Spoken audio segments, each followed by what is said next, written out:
In January 1985, in a private wing of the American Hospital of Paris, a baby girl was born who, by the time she could walk, was already, on paper, one of the wealthiest children on Earth.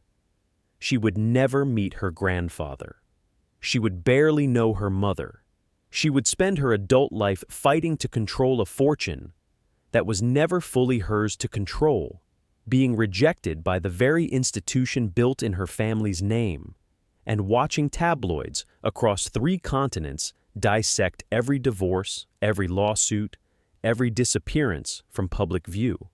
Her name is Athina Onassis, and her story isn't a rags-to-riches tale, or even a riches-to-more-riches tale. It's something rarer and, in many ways, more instructive, a case study in what happens when a fortune outlives the family structure meant to hold it together. When the money survives, but the architecture around it collapses. This isn't a story about a poor little rich girl. That framing is lazy, and it's also inaccurate. This is a story about trust law, dynastic succession failure, offshore asset structuring, and the almost impossible task of building an identity when the entire world already has an opinion about who you're supposed to be. By the end of this video, you'll understand exactly how the Onassis fortune was split before Athina was even born, why she was effectively locked out of her own family's foundation, how a Greek island worth hundreds of millions of dollars quietly changed hands, and why, more than 50 years after Aristotle Onassis' death, his family's story is still being written in courtrooms and divorce filings. Let's get into it. Born into a dynasty that was already breaking, to understand Athina Onassis, you have to start 2 generations back, because her entire life was shaped by decisions made before she existed. Her grandfather was Aristotle Onassis, the Greek shipping magnate who built one of the largest private fortunes of the 20th century through a fleet of oil tankers, and who became a fixture of global tabloid culture through his marriages, first to Athina Tina Livanos, and later to Jacqueline Kennedy, the widow of a U.S. president. Onassis had 2 children with Tina, a son Alexander and a daughter Christina. In 1973, Alexander, the presumed heir to the Onassis Empire, died in a plane crash in Athens. He was 24. His death devastated Aristotle Onassis, and it's widely understood among biographers to have accelerated his own physical decline. 2 years later, in 1975, Aristotle Onassis died as well, leaving his entire empire in the hands of a daughter who had never been groomed to run it, and a foundation built to memorialize the son who was supposed to. That single fact, a dynasty's succession plan, collapsing overnight because the designated heir died young, is one of the most common failure points in old money families, and we've covered it before on this channel. Onassis is simply one of the highest profile examples of it. Aristotle's daughter, Christina Onassis, inherited roughly 55% of her father's fortune. The remaining 45%, minus a settlement of $26 million to Jacqueline Kennedy Onassis, was left to the Alexander S. Onassis Foundation, a charitable and cultural institution created in memory of the son Aristotle had lost. This split matters enormously, and we'll come back to it, because it created 2 separate, competing centers of power inside the same family name, a private fortune on one side and an institutional foundation on the other that would eventually collide. Christina Onassis herself lived what several biographers have described as a turbulent life, marked by 4 marriages and a public battle with weight and prescription medication use. She was known for hosting large gatherings for the international jet set on the family's private island, Skorpios. Her 4th husband was a French pharmaceutical heir named Thierry Roussel, Their marriage was brief, reportedly lasting under a year in its intact form, and it produced one child, a daughter, born January 29, 1985, originally named Athina Hélène Roussel. Christina and Thierry divorced in 1987, after Roussel fathered two children with a Swedish model, Marianne Gabi Landhage, during the marriage. It's a detail that's easy to skip past, but it's important. The man who would go on to raise Athina as her primary parent had begun a second family before his marriage to her mother had even formally ended. Then, in 1988, when Athina was just 3 years old, her mother, Christina, died of pulmonary edema at the age of 37. Athina Onassis is the sole surviving descendant of Aristotle Onassis, via her mother Christina and father Thierry Roussel. A fact that sounds simple, but carries enormous weight. Every dispute, every legal battle, every dollar we're going to talk about in this video exists because there was no one else. No siblings to share the fortune with, no cousins to dilute the inheritance. Just one small girl and one of the largest private fortunes in Europe. This is the pattern old money families fear most, and one we've discussed extensively on this channel. Concentration without preparation. When a fortune condenses onto a single, very young heir, with no surviving elder generation to mentor them, the wealth often survives. But the family's cohesion frequently does not. If you find this kind of forensic breakdown of how dynasties actually function and fracture useful, subscribe now. We publish a new case study on old money architecture every week, and this channel is the only place doing it without the conspiracy angle, just the mechanisms laid out clearly. A fortune split in two before she could walk. Here's where the story becomes less about tragedy and more about structure, and structure is where old money actually lives or dies. When Aristotle Onassis died in 1975, his will didn't hand everything to one heir. It created a bifurcated legacy, a private fortune that would eventually pass to his granddaughter, and a separate, professionally governed charitable foundation, the Alexander S. Onassis Public Benefit Foundation, that would control the other roughly 45% of the estate, independently, forever, regardless of what happened to the family itself. This is a structure worth pausing on because it's a genuinely common old money technique, and we've seen versions of it in the Ford family, the Rockefeller family, and the Wallenberg dynasty we covered in an earlier video. Splitting a fortune between a controlled family trust and an independent foundation does two things simultaneously. It protects a meaningful share of the wealth from being dissolved by any single generation's poor decisions, and it creates a permanent, professionally managed institution that can outlive the family's internal drama entirely. The trade-off is just as real, though. It also creates two separate power centers that answer to different governance rules, different boards, and, as we'll see, sometimes different definitions of what it even means to be family. Christina Onassis's 55% share passed to young Athina upon her mother's death in 1988, but it didn't pass to her directly or immediately in any usable form. Because Athina was 3 years old, the private portion of the fortune was placed into trust structures, administered by a board of directors and financial trustees, with the explicit understanding that Athina would not gain meaningful access until she reached legal adulthood.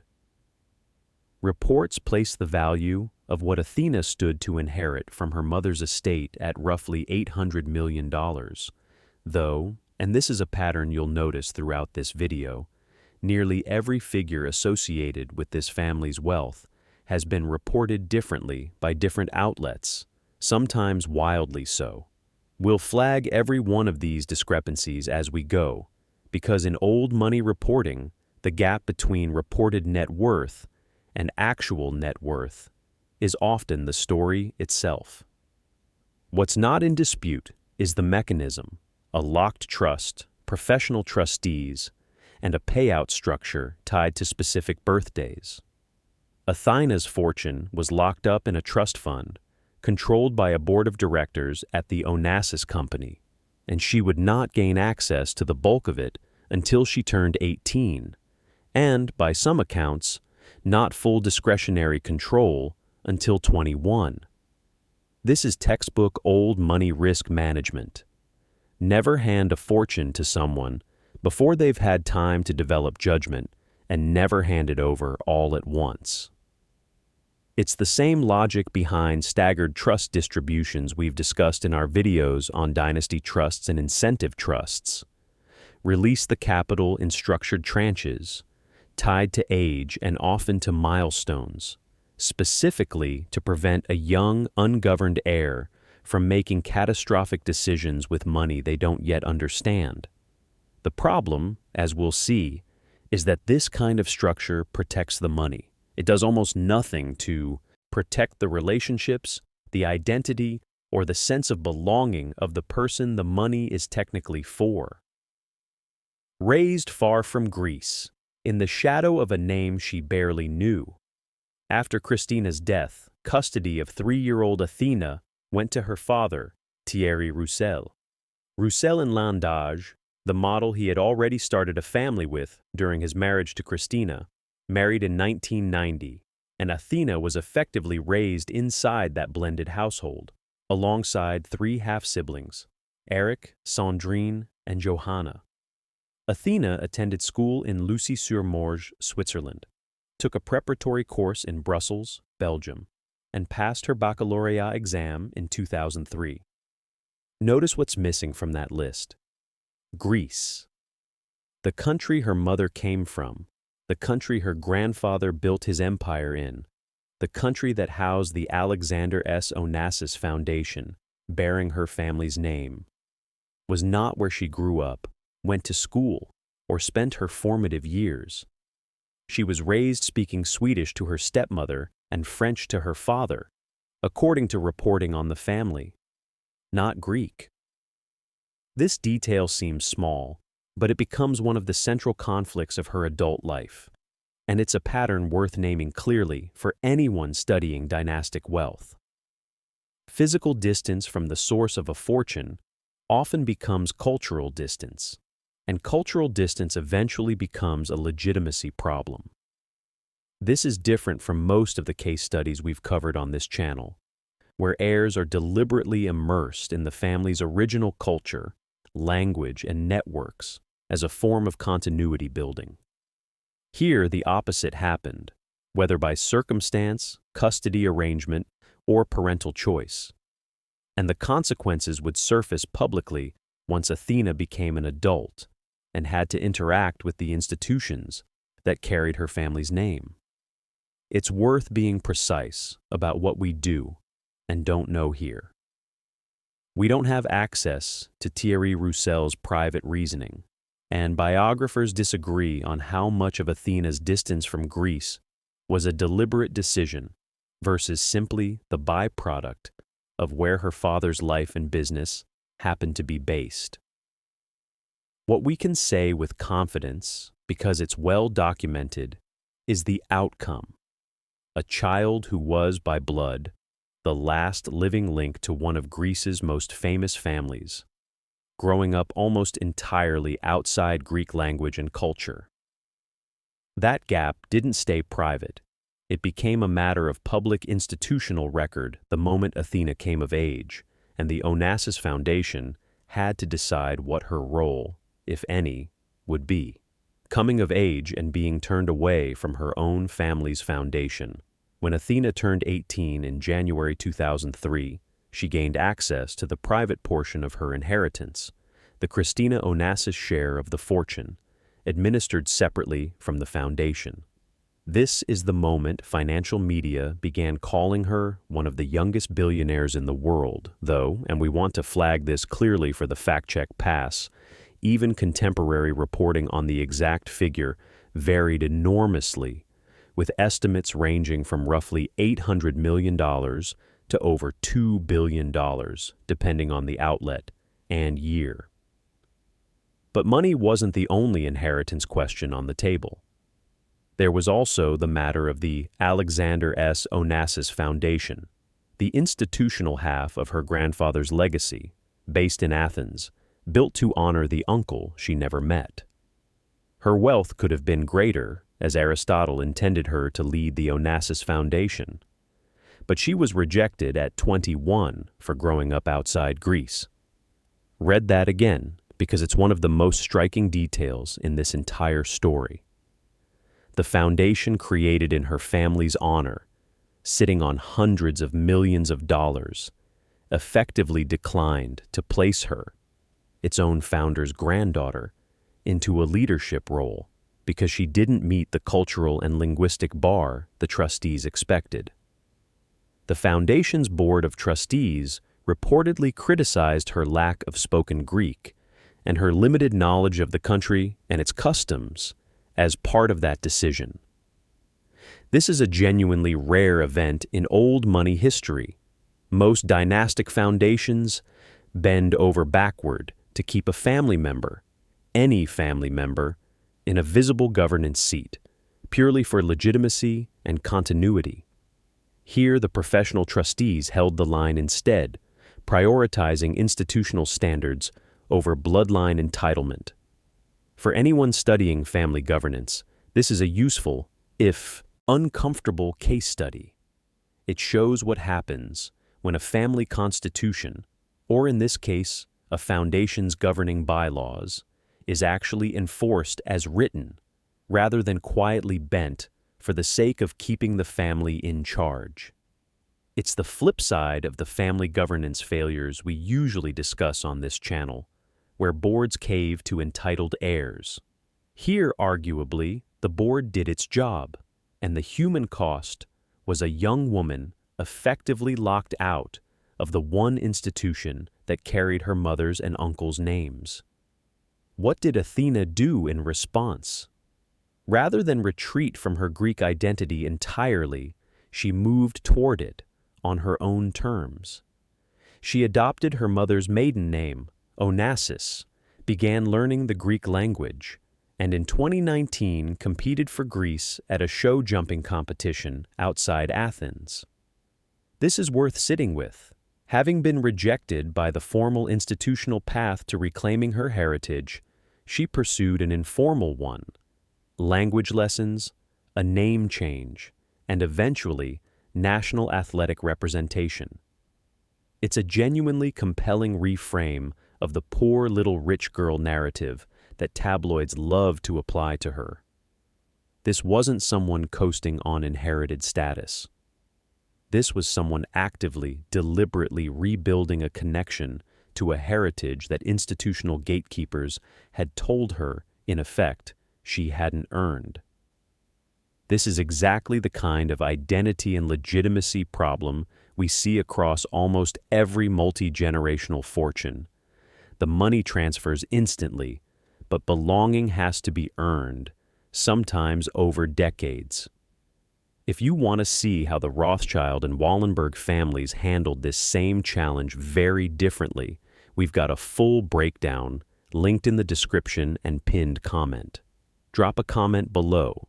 Do you think institutions like the Onassis Foundation are right to hold heirs to a cultural standard? Or is that gatekeeping? I read every comment on these videos. Two equestrian dynasties collide. The marriage to Alvaro Doda de Miranda Neto. By her late teens, Athena had already found the arena where she would spend most of her adult life building an identity independent of the Onassis name: competitive show jumping. She became a serious equestrian athlete, eventually founding and owning her own operation, AD Sport Horses, and competing internationally under her own name rather than simply as an heiress attending events. In 2005, she married Álvaro Afonso de Miranda Neto, a Brazilian showjumper known as Doda, and an Olympic medalist in the sport. This wasn't a case of an heiress marrying into old European aristocracy, which is the pattern we usually cover on this channel. It was closer to a merger between two equestrian dynasties. Miranda Neto came from a prominent Brazilian riding family, and the couple's shared world was horses, competitions, and the international show-jumping circuit, not yachts and boardrooms. The couple built a significant portion of their life together around this world. During the marriage, they lived in a Wellington, Florida mansion, complete with a 20-stall barn, a riding ring, and a 2-bedroom apartment, reflecting a genuinely serious commitment to the sport rather than a hobbyist's interest. Wellington, for context, is one of the epicenters of elite international show jumping in North America, and maintaining a serious presence there requires both financial resources and real competitive credibility. For roughly a decade, this marriage represented something relatively rare in Athina's public story: stability, a shared profession, a shared home base, a shared identity built around athletic competition rather than inherited wealth alone. It's worth noting because it complicates the easy tabloid narrative. For a significant stretch of her adult life, Athina Onassis was, by most accounts, simply a serious professional equestrian building a life with another serious professional equestrian. That stability didn't last, and when it ended in a way that generated exactly the kind of headlines this channel usually tries to look past. Except in this case, the underlying legal and financial mechanics are genuinely worth understanding. The divorce that tested every legal protection. Her family had built, the marriage began unraveling publicly around 2016, and the divorce was formally settled in November 2017. What makes this divorce instructive, rather than merely tabloid fodder, is what the two sides actually fought over, because it reveals exactly how prenuptial planning and asset protection structures perform under real pressure, not just on paper. Miranda Neto challenged the couple's prenuptial agreement and demanded alimony payments, according to reporting on the settlement. This is a critical detail for anyone studying old money asset protection. A prenuptial agreement is not a force field. It's a starting position in a negotiation, and a well-resourced spouse can, and often will, challenge its terms in court, arguing it was unfair, outdated, or improperly executed. The mere existence of a prenup, which many people assume is bulletproof, does not prevent a contentious, expensive legal battle. Beyond the alimony dispute, there were also custody disputes over horses the couple had jointly owned, a detail that sounds almost comedic out of context, but actually underscores something important about how equestrian world wealth works. For a couple whose shared life and shared business were built around competition horses worth potentially millions of dollars each, who keeps which horse is not a trivial custody question. It's a genuine asset division problem, similar in principle to disputes over jointly held business equity or real estate, just wrapped in a less conventional asset class. The settlement reportedly resulted in Miranda Neto receiving approximately $10 million.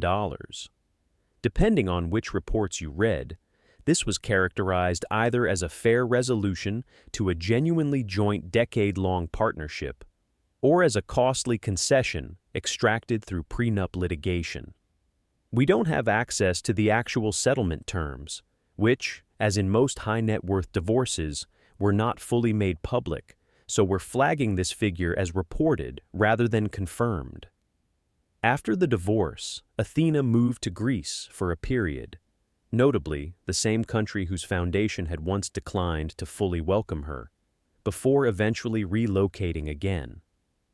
It's a detail that adds a layer of quiet irony to the story.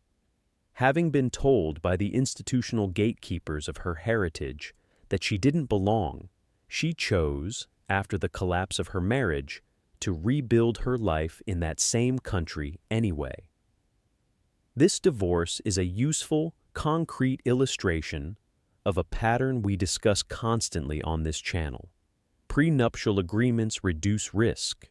They do not eliminate it, and any marriage that merges significant assets, whether cash, real estate, or in this unusual case, competition horses, creates genuine legal complexity when it ends, regardless of how much planning went in beforehand. We've done a full breakdown of how prenuptial agreements actually hold up in court versus how people assume they work. Link in the description. If you've ever wondered whether a prenup is really ironclad, that video will change how you think about it. And if this channel is teaching you something new about how wealth actually functions behind the headlines, hit that like button. It genuinely helps this kind of long-form research reach more people instead of the usual clickbait. Selling Skorpios. The end of an era and the question of what's actually left. No discussion of Athina Onassis is complete without the story of Skorpios, because the sale of that single island tells you almost everything about how modern old money quietly transacts, and how much of a legendary fortune can actually be liquidated without most of the public noticing until it's already done. Skorpios was Aristotle Onassis's private island in the Ionian Sea, purchased in the early 1960s for a reported figure in the tens of thousands of dollars. It was the site of Onassis's 1968 wedding to Jacqueline Kennedy, and Onassis, his son Alexander, and his daughter Christina are all buried there.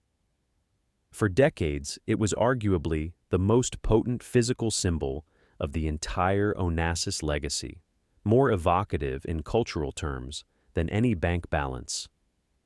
Skorpios passed to Christina upon Aristotle's death, and then to Athena upon Christina's death, making her, for a period, the private owner of one of the most storied islands in the Mediterranean. And yet, Athena rarely visited the island, according to multiple reports, a detail that stands in sharp contrast to the decades of jet-set history that had unfolded there under her mother and grandfather. In 2013, a complex legal transaction, structured through entities in Cyprus, Brussels, Geneva, and Luxembourg, transferred a group of companies holding Skorpios and the neighboring islet of Sparti to a trust connected to Ekaterina Rybolovleva, the daughter of Russian billionaire Dmitry Rybolovlev. The reported price was approximately $153 million. The deal wasn't formally confirmed publicly until roughly a year or more after it was reportedly finalized. A timeline that itself illustrates a pattern we cover often on this channel. Significant sales of legacy, old money assets frequently happen quietly, through layered international holding structures, well before the public becomes aware. This is worth pausing on as a structural lesson rather than just a piece of trivia. The sale wasn't a simple real estate transaction between two individuals. It moved through a chain of holding companies across 4 jurisdictions, which is a completely standard practice for transferring significant international assets. It manages tax exposure, regulatory disclosure, and privacy simultaneously. It's the same category of structure we discussed in our episode on shelf companies and corporate privacy architecture. The invisible fortress isn't a metaphor, it's a literal legal toolkit, and this sale is a real-world example of it in action. Why did she sell it? Athena has never given an extensive public account of her reasoning, and we want to be careful here not to speculate on her private motivations. What we can report factually is the observable pattern. By her own apparent behavior, she showed limited personal attachment to the island, and the sale converted an illiquid, expensive-to-maintain physical asset, with staff, security, and upkeep costs, into liquid capital. That single decision is a useful case study in something this channel returns to constantly. Old money illiquidity premium. Thinking says you never sell the trophy assets. You hold land and legacy property across generations. But that principle assumes the next generation actually wants the emotional inheritance, not just the financial one. When the emotional connection isn't there, the financial logic of converting a low-yield, high-maintenance legacy asset into liquid, diversifiable capital becomes very hard to argue against, even if it costs the family a piece of its most visible mythology. Which brings us to the question everyone actually wants answered. What is Athina Onassis actually worth today? And the honest answer is, nobody outside her private financial advisors actually knows, and the public estimates are all over the map. Some 2014 to 2015 reporting placed her fortune at under $500 million, describing roughly 217 bank accounts holding a reported $300 million in cash, $350 million in stocks, and $150 million in gold bullion, figures that, if accurate, would already put her well below the billionaire label the tabloids love to use. More recent reporting suggests her fortune has continued declining from a peak of over $2 billion at age 18, attributing the drop to a combination of investment performance, spending, and divorce settlements. Other outlets still maintain a roughly $1 billion estimate. We're flagging all of these figures explicitly for the pre-publish fact-check pass, because this is a textbook example of a contested statistic. The range between different published estimates spans well over $1 billion, and none of them are independently verifiable. Today, Athina Onassis lives what's frequently described as a reclusive life, largely out of the public eye, reportedly based in the Netherlands near Valkenswaard, with a home built around private stables, continuing to compete and operate in the equestrian world. She turned 40 in January 2025, marking the milestone with, by all accounts, no public celebration whatsoever. If you want the full mechanical breakdown of how multi-jurisdiction holding structures like the one used in the Skorpios sale actually work, the Cyprus, Brussels, Geneva, Luxembourg model, we cover that exact architecture in our Invisible Fortress series, linked at the top of the description. That's genuinely one of our most requested breakdowns. So, what does Athina Onassis' story actually teach us? It's not a cautionary tale about wasted wealth, and it's not really a tragedy either, despite how much loss sits at its foundation. It's a case study in something more specific. What happens to identity and belonging when a fortune's legal architecture outlives the family relationships that were supposed to give it meaning? The Onassis fortune was split, protected, and structured with genuine sophistication. Trust distributions tied to age, an independent charitable foundation insulated from family drama, layered international holding companies for major asset transfers. On every technical, legal measure, the wealth preservation machinery worked more or less exactly as designed.